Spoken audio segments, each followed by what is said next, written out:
नमस्कार मित्रों, बहुत बहुत स्वागत है आपका हमारे इस यूट्यूब चैनल एजुकेशन निकेतन पर। जैसा कि मैंने आपको पहले ही बताया था, कल भी बताया था कि अभी बीपीएससी 63वीं मुख्य परीक्षा का आयोजन किया जा रहा है और आज जीएस प्रथम पत्र का पेपर आपके सामने हम प्रस्तुत कर रहे हैं सबसे पहले हमारे इस चैनल एजुकेशन निकेतन पर। तो आइए देखते हैं आज के प्रश्न का। पहले हम जो सेगमेंट है भारतीय इतिहास और आधुनिक इतिहास और भारतीय संस्कृति और राष्ट्रीय और अंतर्राष्ट्रीय महत्व का वर्तमान घटना चक्र और सांख्यिकीय विश्लेषण, आरेखन और चित्रण। तो सबसे पहले हम दो पार्ट देखते हैं और सांख्यिकीय विश्लेषण और आरेखन का हम अलग से एक वीडियो बना के उसका आंसर सहित विश्लेषण करेंगे। तो सबसे पहले आज के दो प्रश्न का सेगमेंट देखते हैं और उसका कुछ विश्लेषण देखते हैं। तो जैसा कि आप देख रहे हैं 3 घंटे का प्रश्न पत्र है, पूर्णांक 300 है और आपको खंड 1 और खंड 2 से प्रत्येक में से 3-3 प्रश्नों का चयन करते हुए और खंड 3 यानी कि स्टैटिस्टिक्स से 2 प्रश्नों का चयन करते हुए कुल 8 प्रश्नों का उत्तर देना है। और प्रश्न के बारे में अगर संदेह है कहीं हिंदी भाषा में तो वो अंग्रेजी भाषा को प्रमाणिक माना जाएगा। और एक ही प्रश्न के जो विभिन्न खंड हैं उसके उत्तर आपको एक अनिवार्य रूप से एक साथ लिखने हैं, उनके बीच में अन्य प्रश्नों के उत्तर नहीं लिखने हैं। यानी कि कहने का मतलब ये है कि विभिन्न खंडों के प्रश्नों के उत्तर जो है आपको एक खंड का अगर उत्तर लिख रहे हैं, एक खंड का अगर ए बी सी है तो आपको ए बी सी एक साथ लिखना है, ना कि ए बी यहाँ लिखें और फिर दूसरे खंड में उसको जाके मिला दें। तो चलिए देखते हैं पहला प्रश्न क्या है। खंड 1 का जो पहला प्रश्न है सेक्शन 1 का, उसका पहला प्रश्न है गांधी जी के सामाजिक एवं सांस्कृतिक विचारों की महत्ता का वर्णन कीजिए। जैसा कि आपको ज्ञात है कि जो भारत का आधुनिक इतिहास और भारतीय संस्कृति वाला जो सेगमेंट है उससे या तो नेहरू या टैगोर, रविंद्रनाथ टैगोर या महात्मा गांधी से एक सवाल पूछे जाते हैं। तो 60वीं 62वीं में टैगोर से और नेहरू जी से सवाल पूछा गया था। इस बार महात्मा गांधी पर सवाल आया है कि गांधी जी के सामाजिक और सांस्कृतिक विचार की महत्ता का वर्णन कीजिए। ध्यान रखिएगा कि इसमें राजनीतिक विचार नहीं पूछा गया है, सामाजिक और सांस्कृतिक विचार। तो सामाजिक तो की पॉइंट पकड़ें और उसके बाद उसका विश्लेषण करना है, वर्णन करना है। यानी कि आपको सीधे सीधे जो गांधी जी के सामाजिक विचार हैं, जो गांधी जी के सांस्कृतिक विचार हैं, उसका अलग से, इसका अलग से हम एक ब्रीफ वीडियो बनाएंगे जिसमें आपको डिटेल्ड आंसर बता देंगे। अभी हम सबसे पहले प्रश्नों की प्रकृति और उसके क्या प्रश्न आए हैं उस पर चर्चा कर लेते हैं। दूसरा प्रश्न है कि बिहार में सन 1857 से सन 1947 तक पाश्चात्य शिक्षा के विकास की विवेचना कीजिए। तो बिहार में जो है 1857 से लेकर 1947 तक पाश्चात्य शिक्षा जो हुआ, वेस्टर्न एजुकेशन में क्या विकास हुआ, किस तरीके का विकास देखा गया, उस संदर्भ में आपको उसका विवेचना करना है। की पॉइंट क्या है, 1857 से लेकर 1947 तक किसका विकास, पाश्चात्य शिक्षा का विकास। तो उसके विवेचना आपको करने हैं, उसका संदर्भ लेकर के आपको लिखना है। ये 38 नंबर का प्रश्न है। अब तीसरे प्रश्न पर आते हैं। तीसरा प्रश्न भी है जो बहुत ही इंपॉर्टेंट प्रश्न था, गेसिंग प्रश्न था और वो आया भी है कि सन 1857 के विद्रोह में बिहार के योगदान की विवेचना कीजिए।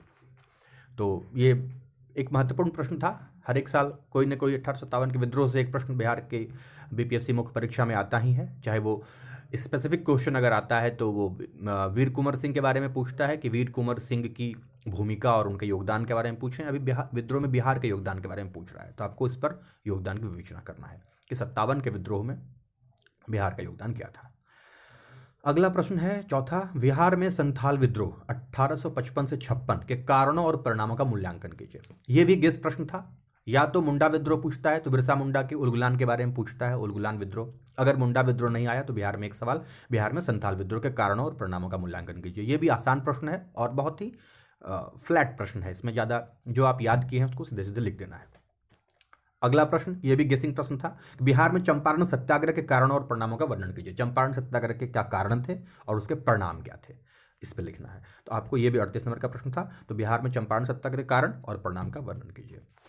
ये पांच प्रश्न हो गया खंड 1। और जो अंतिम प्रश्न है खंड 1 से वो है कि पटना कलम चित्रकला शैली की मुख्य विशेषताओं का परीक्षण कीजिए। यह भी गेस प्रश्न था। चूंकि 60वीं 62वीं में मौर्य कला के बारे में प्रश्न पूछा गया था, इसलिए ज़्यादा संभावना इस बार था कि या तो पटना कलम चित्रकला शैली से पूछा जाए प्रश्न, या फिर गुप्त कला, सॉरी, या फिर पाल कला से, या फिर पाल कला से या फिर पटना कलम से। तो पटना कलम पूछा गया, ये भी एक गेस प्रश्न था।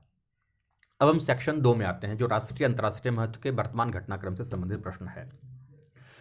इसमें देखिए करंट सिनेरियो में पिछले बार 60वीं 62वीं में डीमोनेटाइजेशन, विमुद्रीकरण बहुत इंपॉर्टेंट प्रश्न था, वो आया, जीएसटी आया।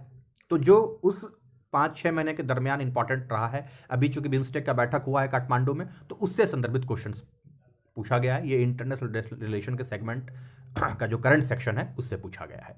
प्रश्न है, बिम्स्टेक संगठन को स्पष्ट कीजिए और बिम्स्टेक देशों के संगठन की हाल में हुए काठमांडू सम्मेलन के परिणामों पर प्रकाश डालिए।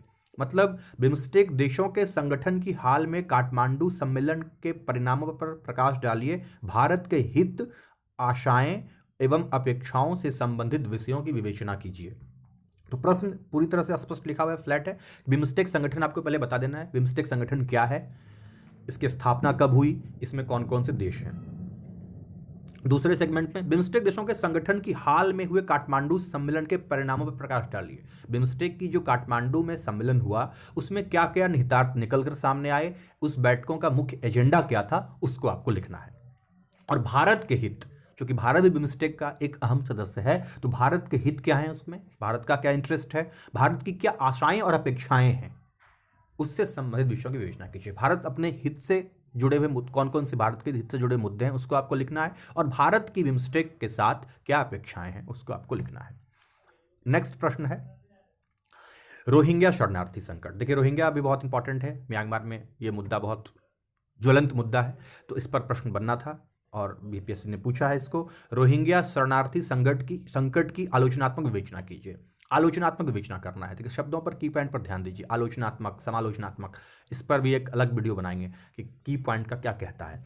इस संकट की उत्पत्ति एवं समाधान में म्यांमार, चीन, भारत एवं बांग्लादेश की भूमिका का वर्णन कीजिए। रोहिंग्या संकट की उत्पत्ति कैसे हुआ, उसका मूल कारण क्या था, कैसे रोहिंग्या संकट उत्पन्न हुआ, और उसके समाधान के क्या क्या कारण हो सकते हैं, और उसमें म्यांमार की भूमिका, चीन, भारत और बांग्लादेश जो पड़ोसी देश हैं, इनकी भूमिका क्या हो सकती है, इस पर टिप्पणी लिखना है, वर्णन करना है। रोहिंग्या शरणार्थियों के संदर्भ में मानवाधिकारों के हनन पर प्रकाश डालिए। रोहिंग्या शरणार्थियों के साथ जो दुर्व्यवहार म्यांमार में किया गया या किया जा रहा है, उस पर, उनके मानवाधिकार जो हनन हुए हैं उस पर आपको प्रकाश डालना है। तो ये 3 सेगमेंट में बटा हुआ क्वेश्चन है, कुल 38 नंबर का। आपको तीनों पर जो है समान तरीके से एम्फेसाइज करके लिखना है। अब प्रश्न 9वां प्रश्न कह रहा है कि 2+2 वार्ता क्या है। यह भी बहुत इंपॉर्टेंट वार्ता है, भारत और अमेरिका के मध्य हुआ है। जो ज्वलंत मुद्दे हैं, 3 प्रश्न आईआर से आ गए हैं, 3 प्रश्न सीधे सीधे इंटरनेशनल रिलेशन से पूछा है। 2+2 वार्ता क्या है, भारत और ईरान के द्विपक्षीय संबंधों के संदर्भ में भारत एवं अमेरिका के बीच हुई 2+2 वार्ता को स्पष्ट कीजिए। भारत और अमेरिका के बीच आपको ज्ञात है कि नई दिल्ली में 2+2 वार्ता हुई, और उसको भारत और अमेरिका के संदर्भ के साथ साथ ईरान के साथ उसको जोड़कर पूछा गया है कि भारत और ईरान के जो बायलैटरल रिलेशन है उस संदर्भ में भारत और अमेरिका के बीच जो 2+2 वार्ता हुई उस पर आपको स्पष्टीकरण देना, लिखना है। ये भी एक फ्लैट क्वेश्चन है और ये गेसिंग क्वेश्चन भी था। 10वां प्रश्न है कि एनआरसी विवाद से आप क्या समझते हैं। एनआरसी डिस्प्यूट जो भी असम में हुआ है उस पर आप, ये प्रश्न पूछा गया है, इस विवाद में निहित राजनीतिक मंशाओं को स्पष्ट कीजिए। इस मुद्दे के अंतर्राष्ट्रीय प्रभावों की भी विवेचना कीजिए। असम में ये राष्ट्रीय जनगणना रजिस्टर पर जो विवाद है वो क्या विवाद है, उस पर आपको लिखना था। विवाद में निहित राजनीतिक मंशाओं को स्पष्ट कीजिए। राजनीतिक मंशाएं भी कुछ हैं, वोट बैंक की पॉलिटिक्स है, वहाँ के स्थानीय लोगों के साथ क्या मुद्दे हैं उस पर था, और इस मुद्दे के अंतर्राष्ट्रीय प्रभाव क्या हो सकते हैं इस पर है। ये भी बढ़िया प्रश्न पूछा है। और इस सेक्शन का 11वां प्रश्न है, अंतर्राष्ट्रीय आतंकवाद को स्पष्ट कीजिए। आज अंतर्राष्ट्रीय समुदाय किस प्रकार अंतर्राष्ट्रीय आतंकवाद के खतरे की समाप्ति के लिए प्रयास कर रहा है। यानी कि सबसे पहले तो आपको अंतर्राष्ट्रीय आतंकवाद के बारे में बताना है कि अंतर्राष्ट्रीय आतंकवाद है क्या। उसके बाद आज अंतर्राष्ट्रीय समुदाय किस प्रकार अंतर्राष्ट्रीय आतंकवाद के खतरे की समाप्ति के लिए प्रयास कर रहा है। आतंकवाद के खतरे की समाप्ति के लिए अंतर्राष्ट्रीय समुदाय के द्वारा क्या क्या प्रयास किए गए हैं वो आपको बताना है, और साथ ही साथ संयुक्त राष्ट्र संघ का आतंकवाद के खात्मे के लिए, आतंकवाद की समाप्ति में क्या योगदान है, इस पर आपको चर्चा करना है। ये इसके मूल प्रश्न थे जो मैंने इसको विश्लेषण करके बताया है। नेक्स्ट वीडियो जो बनाएंगे बहुत जल्दी, अगले 2 घंटे में, उसमें स्टैटिस्टिक्स का आपको ब्रीफ आंसर के साथ जो है स्टैटिस्टिक्स का वीडियो डाल देंगे, और नए सेगमेंट में जब आएंगे तो हम भूमिका के साथ प्रश्नों को लिखने का तरीका भी बताएंगे। तो ये आज का जीएस फर्स्ट पेपर का 2 सेगमेंट का प्रश्न रहा और उसका विश्लेषण रहा। तो आपको ये पसंद आए तो आप ज़्यादा से ज़्यादा सब्सक्राइब करें, चैनल को लाइक करें और कमेंट करें। बहुत बहुत धन्यवाद।